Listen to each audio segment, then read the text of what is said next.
नमस्कार मित्रांनो, शुभ सकाळ। मी आदित्य आणि तुमच्या आपल्या यूट्यूब चॅनल मी सह्याद्रीपुत्र मध्ये स्वागत करतो। मित्रांनो, आज आपण नारायणगडला ट्रेकसाठी जाणार आहोत। मित्रांनो, माझ्या गावापासून म्हणजेच टाकळी या गावापासून नारायणगडाचे अंतर 45 ते 50 किलोमीटर आहे।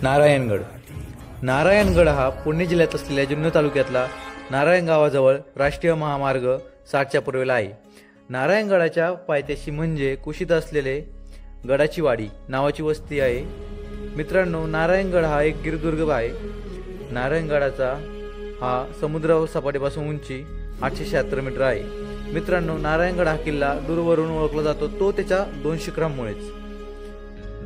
नारायणगडाच्या पायथ्याशी आल्यानंतर आपणास सुंदर असे मुक्ताई देवीचे मंदिर पाहावयास मिळते आणि तेथे पाण्याची टाकी देखील बसवलेली आहे।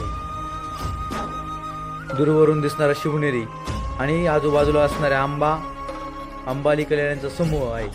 मित्रांनो, मुक्ताई देवीच्या मंदिरामागूनच गडावर जायला सुंदर पायवाट आहे। अलीकडील काळात तेथे नवीन दगडी पायऱ्या बसवण्यात आलेल्या आहेत। मित्रांनो, या गडावर छत्रपती शिवाजी महाराज यांचे वास्तव्य होते असे सांगितले जाते।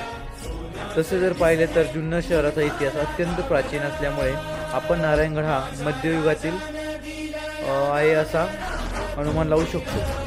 भौगोलिकदृष्ट्या पाहायला गेलं तर हा किल्ला उंचीने अगदी छोटा आहे, परंतु किल्ल्याच्या चारही बाजूने नैसर्गिक कातळकडा आपल्याला पाहावयास मिळतात। आपल्याला गडावर जाताना खोदून काढलेल्या पायऱ्या दिसतात, बुरुजाचे अवशेष आणि तटबंदीच्या खुणा देखील पाहायला मिळतात।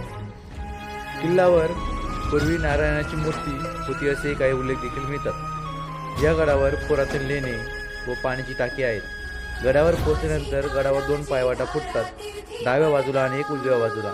आपण गडाच्या उजव्या बाजूलाच गेल्यावर गडावर हस्ताई देवीचे मंदिर पाहावयास मिळते। नमस्कार मंडळी, तर आता आपण आलेलो आहोत नारायणगडावर। नारायणगड आल्यानंतर आता आपल्यासमोर हस्तमाता मंदिर आहे, तर आपण मंदिरात दर्शन जाणार आहोत।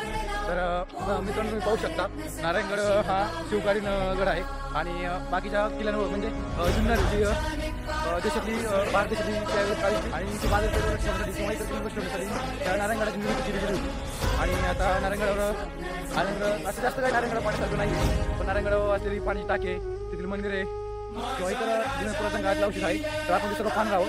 आणि तर मित्रांनो, आता आपण हनुमान मंदिर दर्शन घेण्यासाठी आलेलो आहोत। आपण दर्शन घेऊया।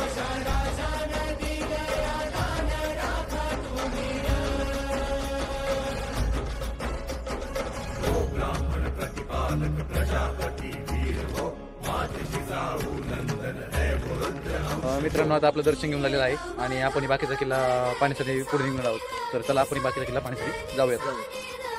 मंदिराच्या ऑपोजिट दिशेला चालत गेल्यावर आपणास जमिनीची समतल असलेले पाण्याची टाके म्हणजेच नारायण टाके म्हणून ओळख असलेले टाके पाहावयास मिळते। टाक्याच्या बाजूला एक मोडी शिलालेख देखील पाहावयास मिळतो। हे टाके पाहून झाल्यानंतर गडाच्या पूर्व दिशेला सलग 5 पाण्याच्या टाक्यांचा समूह पाहावयास मिळतो। मित्रांनो, बाळाजी विश्वनाथ म्हणजे पेशव्यांच्या कालावधीत नारायणगडाचा किल्ला म्हणून वापर सुरू झाला। किल्ल्यांची तटबंदी बाळाजी विश्वनाथ यांच्या काळात बांधली गेली। गडाचे काम नानासाहेब पेशवे यांच्या काळात पूर्ण केले गेले। इसवी सन 1758 मध्ये गडाची आर्थिक हिशोबाची मागणी सदाशिव भाऊ यांनी केली होती, त्याचा उल्लेख चिटणीस दप्तरात मिळतो। मित्रांनो, आपण संपूर्ण किल्ला फिरवून झाल्यानंतर आपण गडावरून पाय उतरवत आहोत। तरी मित्रांनो, आपल्याला आमचा व्हिडिओ आणि आम्ही दिलेली माहिती आवडली असेल तर मी सह्याद्रीपुत्र या चॅनलला सबस्क्राईब, लाईक, शेअर करा। धन्यवाद।